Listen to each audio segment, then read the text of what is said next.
अस्सलाम वालेकुम everyone, this is me your host Faizan Raza. उम्मीद करता हूँ आप सब खैरियत से होंगे और देखने वालों और सुनने वालों को बहुत बहुत शुक्रिया। अच्छा, आज का जो सीन है, आज जो हमारा शो है या पॉडकास्ट है, उसका थोड़ा सा थीम चेंज है।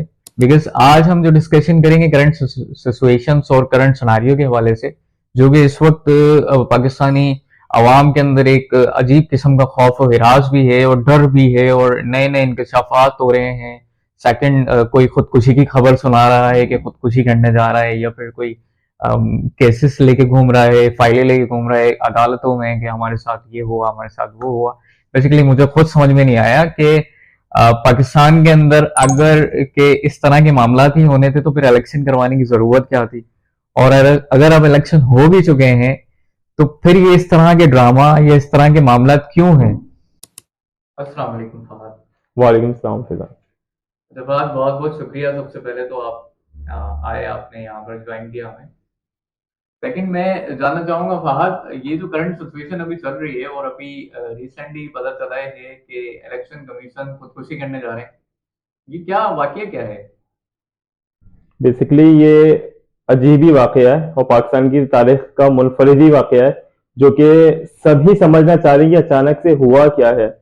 जो इनका जमीर जागा है after 8 days, not before 8 days, not same day, after 8 days जो इनका ये जमीर जागा है, इसके पीछे क्या वामिल है, क्या फैक्टर्स हैं, किसके कहने पे ये जागा है, या वाकई खुद से ही जागा है इनका जमीर। और जमीर भी जागा है, वो भी पूरा नहीं जागा है, वो भी कोई निस जागा है। आप समझ में नहीं आ रहा कि किसके कहने पे किया। उन्होंने तो सभी को एक कठेरे में लाके खड़ा कर दिया, चीफ जस्टिस से लेके इलेक्शन कमीशन से लेके सभी को।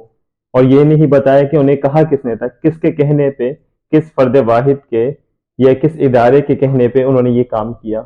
और किया भी तो उनको आरओ जो थे, जो उनके सुपरविजन में या उनके अंडर जो काम कर रहे थे, उन्होंने कैसे मन और उसको तस्लीम कर लिया। किसी उनमें से भी किसी एक का जमीन नहीं जाकर इतनी बड़ी चीज करने जा रहे थे, वो आवाम के साथ खिलवाड़ कर रहे थे, तो उसके बाद उनका जमीन उस वक्त क्यों नहीं जागा, ना उनका जागा ना इनका जागा, जब 55 अरब का टीका लग चुका पूरे मुल्क को, खजाने पे डाका डल चुका, इलेक्शन हो चुके, सब मुंतखब हो चुके, नोटिफिकेशन जारी हो, उसके बाद जाग रहा है, तो हैरत की बात है ये और समझने की बात है, कौम के लिए भी और सबके लिए भी। और आइंदा के लिए वैसे से इसको रोकने के लिए कोई ऐसा सदबाव करना चाहिए कि जो कोई इस तरीके का बाद में आता है कि ये हो गया जी, वो हो गया, ये इसने गद्दारी करी है, ये बिक गया, तो उनके खिलाफ सख्त से सख्त कार्रवाई करनी चाहिए। क्योंकि वो करने से पहले वो सोचें कई गुना, कई बार, कि जो हम करने जा रहे हैं इसके कॉन्सिक्वेंसेस क्या होंगे बाद में। कौन आगे जाके राज करेगा पाकिस्तान की सल्तनत पर? देखिए फैज़ान, मसला ये है कि ये बनता भी है अवाम का ना परेशान होना, वरीड होना, क्योंकि अवाम चाह समझ रही थी कि अब नई गवर्नमेंट फॉर्म होगी तो कुछ बेनिफिट्स उसके मिलेंगे, कुछ अच्छी पॉलिसीज आएंगी। जो भी इसमें मुंतखब होता है, चाहे वो कोई भी पॉलिटिकल पार्टी हो, अवाम को बड़ी उम्मीदें थी, क्योंकि अवाम इस वक्त बड़ी कर्ब से गुजर रही है।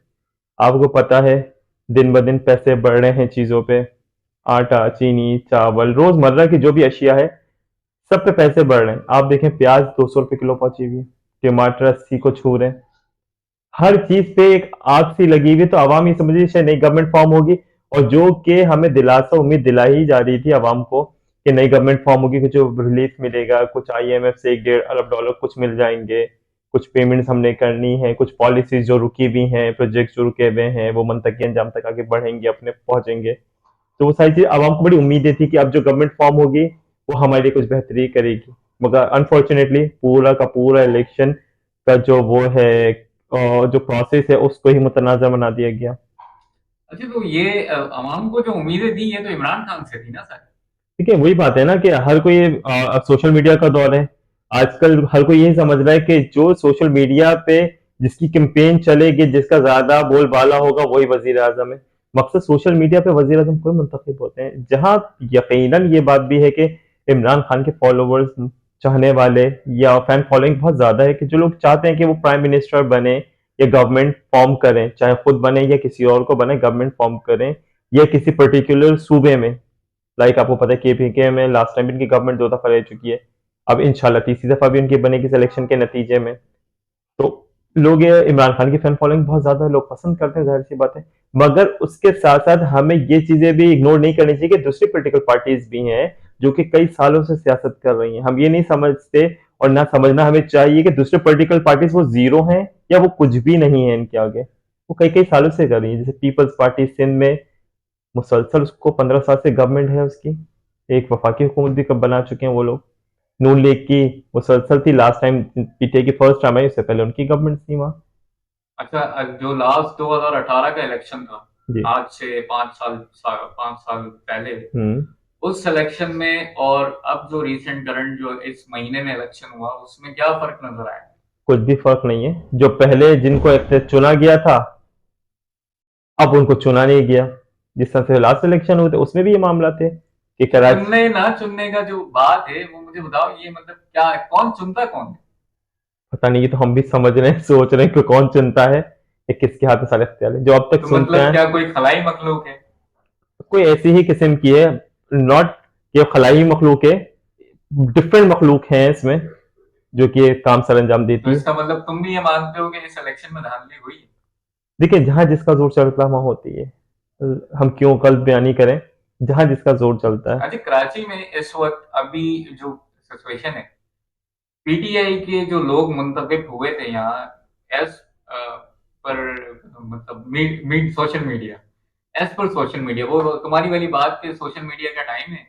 तो जो कराची में लोग यहाँ पर चुने गए थे लोगों की हम्म। तरफ से, तो अब तो एमकेएम नजर आ रही है सब जगह। तो क्या लगता है, मतलब एमकेएम का इतना कोई घात है आफ्टर अल्ताफ हुसैन और देखिए, आफ्टर? ये पिछले 3, 4, 5 साल की जो भी गवर्नमेंट थी उसमें लोगों ने एमक्यूएम की परफॉर्मेंस को, एमक्यूएम के बिहेवियर को जज किया है। जो थोड़ी बहुत खराबियां थी वो इन्होंने यकीनन उसको इम्प्रूव किया है। कोई एक हड़ताल नहीं, कोई एक बात नहीं, कोई एक किसी किस्म पीस की बातें की गई हैं उन्होंने पूरे 5 साल में। यकीनन एक पॉलिटिकल स्पेस जो खाली था 3.5 साल की गवर्नमेंट में, पीटीआई के जो भी थे 14 एमएनए जो मुंतखब हुए थे, उसमें एमएनए लोगों को ग्राउंड पे नजर नहीं आए। पीटीआई के होंगे बहुत अच्छे, यकीनन बहुत अच्छे होंगे, मगर वो ग्राउंड पे उन इलाकों में नजर नहीं आए। जो मेरा खुद का अपना हल्का है कोरंगी का, फहीम खान साहब वहां से इलेक्ट हुए थे, वो हमें कभी भी नजर नहीं। हाँ, हमें वो जरूर नजर आए पार्लियामान में शरारतें करते हुए, पैसे देते हुए। वो जो सेनेट के इलेक्शन हुए थे जो उन्होंने कहा था ये तो स्टिंग एक ऑपरेशन था, या बिल और पेपर्स की कॉपीज फाड़ते हुए, इन चीजों में हमें नजर आए। हालांकि हमारे हल्के से बिल्कुल करीब है, मकसद नेक्स्ट टू कोरंगी या क्रॉसिंग के बाद ही उनका एरिया है जहां वो रहते हैं, रिहाइश पजीर हैं, वो जगह है। मगर वो हमें नजर ग्राउंड पे, और ऐसे ही लोगों को जो जिनके हलकों में होंगे, और उनको ये शिकायत है कि पीटीआई के एमएनएज एमपीज उनको ग्राउंड पे नजर नहीं आए। 3.5 साल तक कोई प्रोजेक्ट नहीं मिला कराची को बड़ा गवर्नमेंट की तरफ से। हमेशा ये जब भी सुनने में ये आता था कि पीपल्स पार्टी की गवर्नमेंट वो हमें काम करने नहीं देगी। तो क्या वजीर आजम जो इतनी बड़ी शख्सियत है, गवर्नमेंट के हेड हैं, अगर वो कहेंगे किसी सूबे को मैं ये तोहफा दे रहा हूँ, कोई बसेस का, कोई फ्लाईओवर का, कोई यूनिवर्सिटी का, तो क्या सिंध गवर्नमेंट मना कर देगी कि ये तोहफा नहीं दें आप, ये गलत तोहफा है, इससे लोगों का मुस्तकबिल खराब हो जाएगा। वो तो आवाम की फलाह और बहबूद का तोहफा होगा, तो सिंध गवर्नमेंट तो क्या कोई भी, वो तो उसको एक्सेप्ट करना चाहिए। वो तो क्या मोस्ट वेलकम, आप आके काम करें। अगर शराकत दारी का मसला था कि ये तख्ती इनकी लग जाएगी, तो ये एक कदम पीछे जरूरत है, आप सिंध गवर्नमेंट अपनी तख्ती लगा लें। कोई एक बसेस का मास ट्रांजिट ट्रांसपोर्ट कुछ तो देते, कोई एक यूनिवर्सिटी का कयाम होता, कोई कोई कॉलेज है अपग्रेड होकर यूनिवर्सिटी का दर्जा मिल जाता, ये या कराची के एजुकेशन, नौजवान को जॉब्स मिल जाती। हमारे बड़े बड़े मसाइल हैं, कचरा उठाने का मसला, हमारे यहाँ छन्ने का मसला, पुलिसिंग के इश्यूज, कोई एक इदारा, एजुकेशन के मामला, हमारे घोस्ट एम्प्लॉयज यहाँ भर्ती हुए हैं। हमारे तो बहुत बड़े बड़े मसले हैं जो कि कराची को 70% कमा के देता है। वहां के इतने छोटे छोटे इश्यूज, इसको तो बहुत जदीद होना चाहिए, बहुत एडवांस होना चाहिए। जो कराची 70% आपको रेवेन्यू अर्न करके देता है, और जहां पूरे पाकिस्तान से लोग आए हुए, वहां का इतना बुरा हाल, तो फिर बाकियों को तो आप छोड़ ही दे, बाकी दूसरे शहरों को तो क्या ही हाल होगा। अच्छा, लास्ट इलेक्शन से पहले, मतलब ये कह सकते हैं आप, लास्ट वीक मेरी मुलाकात हुई थी एमकेएम पाकिस्तान के लीडर जावेद हनीफ साहब से। जी जी। तो मेरी उनसे डिस्कशन हुई थी, काफी तवील गुफ्तगू भी थी। तो उसके अंदर मैंने उनसे एक सवाल भी किया था कि जिस तरह इस वक्त करंट सिचुएशन में तमाम पार्टीज कैंपेन कर रही हैं, ऑन ग्राउंड नजर भी आ रही हैं, like Jamaat Islami, PTI, peoples party, ये सब जमातें, तो उनका एक जवाब था कि जमात इस्लामी तो सियासी पार्टी ही नहीं है, ये तो एक मजहबी पार्टी है, ये एक सेकुलर एक फिरके को प्रमोट करने के लिए काम कर रहे हैं। क्या मतलब आपका क्या मौक़िफ़ है यार, मतलब इस तरह? देखिए, जमात इस्लामी की तो अजीब ही सिचुएशन है। जमात इस्लामी हमेशा से दूसरों की बी टीम बनती हुई आई, हमेशा से। जो आज सियासी तौर पर इसका नुकसान पहुंच रहा है, इसने खुद ने अपने आप को नुकसान पहुंचाया। लास्ट गवर्नमेंट में, लास्ट टू लास्ट जो थी गवर्नमेंट इमरान खान की, उसमें वो पीटीआई के साथ थे। सिराजुल हक को जो एमएलए सेनेटर मुंतखब करा वो पीटीआई के वोट से करा। बाद में उनमें आपस में जो प्रॉब्लम्स हुई तो बाद में डिटैच हो गए। जमात इस्लामी अपनी पॉलिसीज की वजह से पूरे पाकिस्तान से खत्म होती जा रही। हाँ जी, बिल्कुल भी मैं बात मानता हूँ कि जमात इस्लामी के कैंडिडेट बहुत साफ सुथरे, पढ़े लिखे, बहुत अच्छे होते हैं। जहां तक हम कराची के हद तक जानते हैं, जिनसे उनको, तो बहुत बेहतरीन लोग हैं वो। मगर डिलीवर क्या करेंगे वो जाके? पहली बात, वो किसी से बंद गली में जाके बैठ जाते हैं, उनकी किसी से बात आगे बढ़ती नहीं है। एमएनए जो उनके वो कैंडिडेट्स बहुत अच्छे साफ सुथरे होते हैं, वो बी टीम बन जाते हैं। मुनाफत की पॉलिसीज उनको कुछ भी नहीं, बस ये कि जुम्मे के हर जुम्मे के बाद उन्हें एहतजाज करना होता है। ये एक चीज है बस उनके पास, हर जुम्मे का एहतजाज करना होता है। बल्दियात में देखें, जिस तरीके से 7-8% जो था टर्न आउट था, उसमें उसके नतीजे में उन्होंने कुछ सीट सिक्योर की, उससे ज्यादा पीपल्स पार्टी ने की। अब वो पीपल्स पार्टी से डायलॉग नहीं किया कि चलो मेयर आप बन जाते, क्योंकि उसूली तौर पे जिसकी ज्यादा सीट थी उसको गवर्नमेंट फॉर्म के लिए पीपल्स पार्टी की ज्यादा सीट थी आपसे, तो उसने मेयर उसने मुंतखब है, आप डिप्टी मेयर के लिए बात कर लेते। आपने कहा नहीं, हम तो मेयर ही बनेंगे। इस तरह से नहीं होता ना सियासत में। आपको लोगों ने वोट मेयर या डिप्टी मेयर बनने के लिए दिया था, ना कि आपको अपोजिशन करने के लिए दिया था। असल मकसद जो है इलेक्शन का, वो गवर्नमेंट फॉर्म करना है, ना कि अपोजिशन में बैठना। जब आपको पता है आपने अपोजिशन में बैठना है तो मेयर बनेंगे, अपोजिशन तो फिर बेकार है, पूरा प्रोसेस ही फिर बेकार है। नहीं तो इनके साथ तो ज्यादती भी हुई ना, पीपल्स पार्टी जो है वो सिंध में जमानों से, मतलब जब से मैं कहूंगा कि शायद पाकिस्तान की आज़ादी के बाद से अगर सिंध में किसी की गवर्नमेंट बनी है और सिंध में अगर किसी ने राज किया है तो वो आज तक पीपल्स पार्टी कर रही है। लेकिन करंट सिचुएशन के हिसाब से जो सिंध का हाल है, और वो जो सबसे बड़ा मतलूबा है, एक मतलूबा है कि कराची सबका है और कराची सिंध का हिस्सा है, और कराची की जो तारीख है वो भी सिंध की है। जबकि देखा जाता है कराची की तारीख तो मिलती है बलूचिस्तान से जाके, लेकिन आफ्टर 1947 जब वो इसको एक्सेप्ट किया जाता है कि लाइक कि कराची जो है वो सिंध का हिस्सा है और सिंध देश है, उसके बावजूद पीपल्स पार्टी की गवर्नमेंट होते हुए, जमाने से एक होल्ड होते हुए, जो पाकिस्तान के सैवरेज सिस्टम का हाल है, कराची के स्पेशली जो सैवरेज सिस्टम का हाल है, जो यहाँ के वाटर लाइन्स की प्रॉब्लम है, पानी की सबसे बड़ी प्रॉब्लम है, गैस का मसला आप देख रहे हैं बहुत बड़ा इन दिनों आपके सामने भी है। फिर महंगाई और ये वाटर माफिया और टैंकर माफिया, और फिर मिनरल वाटर की बॉटल्स के नाम से बहुत सारी कंपनीज ब्रांड्स हुई। तो ये आप नहीं समझते हैं कहीं ना कहीं यहाँ पीपल्स पार्टी की भी लेकनेस है, या लेकनेस के अलावा मतलब मैं क्या कहना चाहूंगा इस हवाले से, मतलब कि पीपल्स पार्टी ही इसके पीछे है कि वो अपनी कौम को डिलीवर नहीं कर सकी और सहूलत नहीं फराहम कर देखिए, सकी। पीपल्स पार्टी का मामला जहां तक है ना, पीपल्स पार्टी में कुछ बहुत अच्छे लोग भी हैं, ऐसा नहीं है कि जो कि काम करना जानते हैं, जिन्होंने कुछ काम किया है। मगर ओवरऑल पीपल्स पार्टी की जो बयानियां हैं वो ये है, करप्शन, बैड गवर्नेंस। आप देख लें, लास्ट जब उनकी गवर्नमेंट, फेडरल गवर्नमेंट बनी थी, उसमें जो चोर था उसको वजीर आजम बना दिया गया, राजा परवेज अशरफ या कोई इस तरह के लोग, यूसुफ रजा गिलानी। सबको पता है एक नेकलेस चोरी हुआ था, जो पाकिस्तान में सैलाब आया था, टर्किश प्रेसिडेंट और उनकी अहलिया पाकिस्तान आए थे, तो उस बच्ची को वालदेन जो थे सैलाब में इंतकाल हो गया था, ये जो भी था, तो उस बच्ची को उन्हें नेकलेस दिया था, वो बैतुल माल में जमा था, वो वहां से गायब था। तो बैतुल माल की जहाँ बात आती है वहां तो ये घड़ी की चोरी हुई है ना सर? हम घड़ी पे बाद में आएंगे, पहले इनको क्लियर कर दें, क्योंकि इस हमाम में सब एक जैसे ही हैं।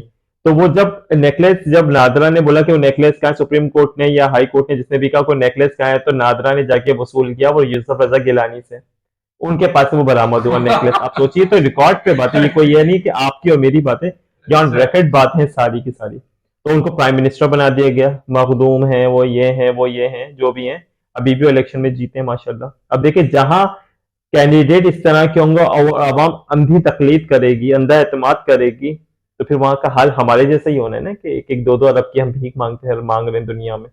हमारे इर्द गिर्द भी लोग हैं, नेबरिंग कंट्रीज हैं, जो कि गवर्नमेंट साल साल गवर्नमेंट फॉर्म करती हैं पॉलिटिकल पार्टीज, पर उनकी परफॉर्मेंस होती है, परफॉर्मेंस बेस्ड उनको इलेक्ट किया जाता है। हमारे यहाँ तो बस जगदी पुश्ती वही चला आ रहा है। आपका जो सवाल है ना, तोशाखाना केस जो कि एक घड़ी का मामला है, और उसके अलावा दीगर जो इश्यूज हैं, घड़ी है, पेन है, और दूसरे छोटे मोटे गिफ्ट्स जो हैं, तो असल में अगर देखा जाए कि लास्ट गवर्नमेंट में यही केसेस जो हैं, जरदारी साहब, नवाज शरीफ साहब, उन पे भी केसेस थे, तो शखाना रेफरेंसेस, बीएमडब्ल्यू केस, तो दूसरा केस। तो फिर इमरान खान को भी सोचना चाहिए था कि आपको तो अपना दामन बचा के चलना था, और आपके इर्द गिर्द सारे ही वो लोग हैं, आप ईमानदार हैं, हम मानते हैं, और इस पे किसी की कोई दो राय नहीं है कि आप चोर हैं या आप की नीयत होगी। बस वो एक गलती हो गई, आपके एडवाइजर्स जो थे उन्होंने भी नहीं रोका, आपने खुद ने भी इसको गलत नहीं जाना। हालांकि पिछली गवर्नमेंट में आप ये बात खुद कहते थे कि ये गलत है ये कानून, कि आप इतने परसेंट या 40%, 25%, 30% व्हाट्सोएवर जो भी परसेंट है उसका, कि 1 लाख की चीजें तो 25,000 पे करके कोई मिनिस्टर, कोई प्राइम मिनिस्टर वो ले ले।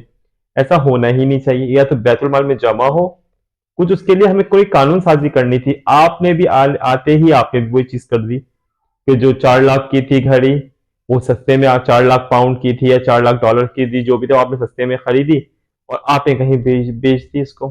फिर बेचने के बाद भी आप डिसोन करने कि हमने नहीं बेची, तो ये नहीं बेची। तो ये एक तो पहली बात है कि जो आपने खुद ने लास्ट गवर्नमेंट में कहा चीज गलत है, आपने गवर्नमेंट में आने के बाद आपने खुद ने भी वही अमल दोहराया।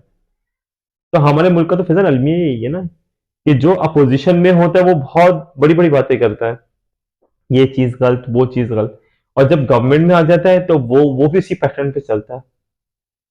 चाहे कोई भी गवर्नमेंट हो, मैं किसी की गवर्नमेंट को ये नहीं कह रहा कि कोई गलत कोई से, अब तक तो हम खुद समझने से कासिर हैं कि पाकिस्तान के हक में कौन सही है कौन गलत है, और कब गवर्नमेंट कौन सी अवाम दोस्त गवर्नमेंट थी, या कौन सा बजट अवाम दोस्त बजट था।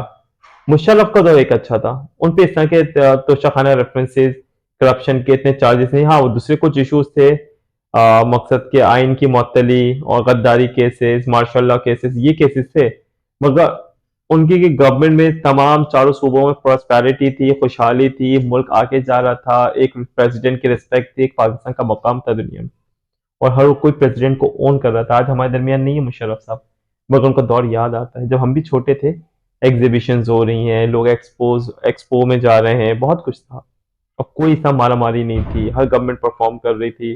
बलूचिस्तान हो, केपी हो, पंजाब हो, सब पे यकसा पॉलिसीज थी, कोई ऐसी डिफरेंसेस नहीं थे कि किसी को बल्दियात ऐसा देना है। जो बल्दियात जमात इस्लामी ने डिलीवर करा, उसके बाद एम के बल्दियात जीते, तो मुस्तफा कमाल साहब ने भी डिलीवर किया, फंड्स बिल्कुल सेम मिले, ना फंड्स में कोई तब्दीली, ना कोई इख्तियारात में तब्दीली। उसके बाद आप देखें तो कैसे इख्तियारात सिंध गवर्नमेंट ने अपने पास रखे, चले आपने रख भी लिए, जो कि आपका हक भी नहीं है। आईनी तौर पे ये लोकल गवर्नमेंट का ही काम है, काउंसलर्स का ही काम है, जो कि ग्रास रूट लेवल के लोग हैं, जो कि हमारे इलाके मोहल्लों में मौजूद हैं। ये उनका काम है, ये किसी एमएनए एमपीए का काम नहीं है कि वो इन चीजों को देखो, देख भी नहीं सकता, देख भी नहीं पाता। आपका काम कानून साजी करना है, आप कानून साजी करें। हमारे मुल्क में ये तो फिर जिसका काम जो है वो काम नहीं कर रहा, उसको दूसरा काम जो है, जो पैसा बनाने वाली चीजें हैं, जगह है। अच्छा फहद, क्या आपको भी ऐसा लगता है कि हमें पाकिस्तान को इंडिया से खतरा है, या पाकिस्तान को किसी और मुल्क से खतरा है, हमें या हमारा कोई और दुश्मन है? हम मैं समझता हूँ पहली बात है, क्या क्यों हम ये सोचते हैं कि हमें जिंदा रहने के लिए दुश्मनों की ही जरूरत है? क्या हम ये दुश्मनी का लफ्ज बाहैसियत कौम खत्म क्यों नहीं कर देते अपने पास से? क्यों क्या हम ये नहीं सोचते कि दुश्मन होना लाजमी नहीं है? दुश्मनों को दोस्त बनाना हमारा एक फर्ज, हमारा एक काम होना चाहिए। अगर किसी से किसी बात पे डिस्प्यूट है हमारा, तो वो अपनी जगह पे रहे, हम उसको फेस करें और इकॉनमी पे फोकस करें, नहीं, अपने तो कौम जैसे पे कि करें। माजी में देखा गया है, इंडिया की तरफ से बहुत सारे रो एजेंट जो सिर्फ कराची में ही पकड़े गए। देखिए, अब इसमें भी दो राय हैं। वो एजेंट्स जो हमारी गवर्नमेंट कहती है एजेंट्स, इंडिया भी ऐसे क्लेम करता है कि पाकिस्तानी एजेंट्स, तो ये एजेंट्स का खेल तो ये तो हमारी समझ से बाहर है। दोनों कौमों को, इंडियंस को भी पाकिस्तानियों को भी, हमारी समझ में नहीं आता कि एजेंट्स कौन किसका है। कभी हमारे तो बाज़ औक़ात हमारे अपने मिनिस्टर्स इंडिया के फेवर में बोल रहे होते हैं, और बाज़ औक़ात इंडियन मिनिस्टर जो है वो पाकिस्तान के फेवर में बोल रहे होते हैं। वहाँ कह रहे होते हैं कि मोदी जी जो है वो पाकिस्तानी एजेंट है। हमारे यहाँ कह रहे होते हैं कि इमरान खान, ये नवाज शरीफ साहब, ये यहूदी या इंडियन एजेंट्स हैं। तो ये तो एक बातें ही बातें हैं, बस तरह नहीं है। अब से माशी जंग होगी, जो कि इंडिया मुसलसल जीतता जा रहा है, अपने प्रोडक्ट्स को बेच के सेल कर रहा है। हम क्या कर रहे हैं? हम अभी तक आईएमएफ के ही बजट पे चल रहे हैं, वही हमारा बजट सेट कर रहा है। हमने अपनी क्या चीज़ बढ़ाई? टूरिज्म पे कोई पॉलिसी नहीं है हमारी, एजुकेशन पे कोई पॉलिसी नहीं, फॉरेन पॉलिसी हमारी आज़ाद नहीं है। हमें ये नहीं पता हमें कितने लोगों को, हमें आने वाले दौर में कितने बच्चों के लिए हमें स्कूल चाहिए, हॉस्पिटल्स चाहिए, कॉलेजेस चाहिए, यूनिवर्सिटीज चाहिए। हमारा प्लान क्या उनको लेके कि इतने बच्चे पास आउट होंगे तो हमने इनको हायर स्टडीज़ के लिए बाहर मुल्क भेजा, तो किन ममालिक में भेजने के हमने कोई एग्रीमेंट्स किए दूसरे ममालिक से कि हमारे इतने बच्चे हैं तो हम इनको कोई रियायत दी जाए, कोई नरमी दी जाए वीज़ा पॉलिसीज़ में, कुछ इस तरह के कि ये अपने पाँवों पे खड़े हो। यकीनन वो जाके वहाँ पढ़ेंगे, लिखेंगे, कमाएंगे, तो पाकिस्तानी तो भेजेंगे रेमिटेंसेस की मत से। जो आज हम $24 अरब सालाना आते हैं, वो बढ़ के 48 अरब और 50 अरब भी तो हो सकते हैं। और ये मल्टीप्लायर इफेक्ट होगा ना, एक दिए से दिया जलेगा। हम क्या करें? हम क्या अपनी सिर्फ हम लेबर ही एक्सपोर्ट करने के चक्कर में कि हमारे लेबर्स को ले लो, हमारे मेसन्स को ले लो, हमारे मैकेनिक्स को ले लो। हम क्यों नहीं कहते कि हम इतने डॉक्टर्स प्रोड्यूस कर रहे हैं, आप इतने डॉक्टर्स हमसे लें, इतने नर्स लें हमसे, आप इतने इंजीनियर्स लें हमसे, आप इतने आप MBAs हमसे लें, इतने आप कंप्यूटर एक्सपर्ट्स हमसे लें। हम क्यों नहीं IT को प्रमोट कर रहे? हमें तो बहुत पहले करना चाहिए था अपने पाँव पे। हमारा हल सिर्फ अपने पाँव पे खड़ा होना है। हमें लोन से, भीख से, इससे हमारा मुल्क नहीं चलेगा 100 से, और ना हम कभी तरक्की कर पाएंगे। हमें बहुत मुश्किल कड़े फैसले लेने पड़ेंगे और अपनी कौम को समझाना पड़ेगा सबको मिलकर कमाना है। दूसरे ममालिक की मिसाल है, बांग्लादेश है, इंडिया है, टर्की है, वहाँ सब कमा रहे हैं। तो जब सब कंट्रीब्यूट करें इकॉनमी में तो इकॉनमी बूस्ट करेगी ना। अब ये तो नहीं कि 2 बंदे कमा रहे हैं, 8 खा रहे हैं। फिर 8 की ज़िंदगी, जाहिर सी बात है एजुकेशन आप बर्दाश्त नहीं कर सकते हम लोग, जाहिर सी बात है।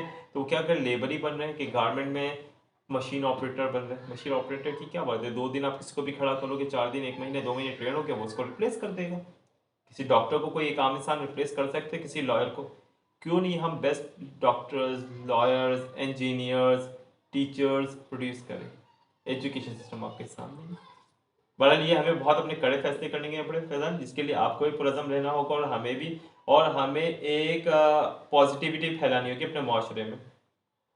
बहुत बहुत शुक्रिया फहद। चलें, आपके बहुत शुक्रिया।